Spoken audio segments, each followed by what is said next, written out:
اگر چیونٹیاں بہت زیادہ پریشان کریں تو کیا کرنا چاہیے؟ بھائی کیا کرنا چاہیے؟ ان کا علاج کرنا چاہیے. آپ کوئی دوا استعمال کریے جس سے وہ چیونٹیاں بھاگ جائیں. اس حوالے سے میں ایک دو باتیں عرض کر دیتا ہوں. دیکھیے، اگر چیونٹیاں آپ کے لیے شدید مصیبت اور شدید تکلیف کا باعث بن رہی ہیں تو ایسی صورت میں چیونٹیوں کو مارنے کی گنجائش موجود ہے.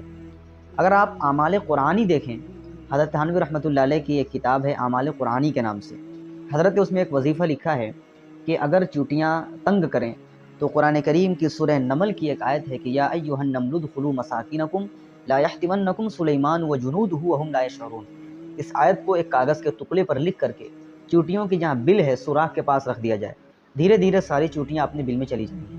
یہ اس کتاب میں آپ اس کو دیکھ سکتے ہیں.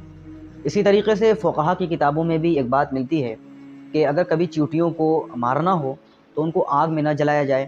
اسی طریقے سے ان کو پانی میں بھی نہیں بہانا چاہیے. یہ غیر مناسب حرکت ہے، فقہا نے اس کو مکروہ لکھا ہے. اس کے علاوہ کوئی اور طریقہ آپ اختیار کر سکتے ہیں. بہرحال یہ بات سامنے آ گئی کہ اگر چیونٹیاں بھی ہمارے لیے شدید مصیبت اور تکلیف کا باعث بن رہی ہیں تو اس کو مارنے کی گنجائش موجود ہے، لیکن مارنے کا وہی طریقہ اختیار کرنا چاہیے جیسا کہ میں نے ابھی ذکر کیا.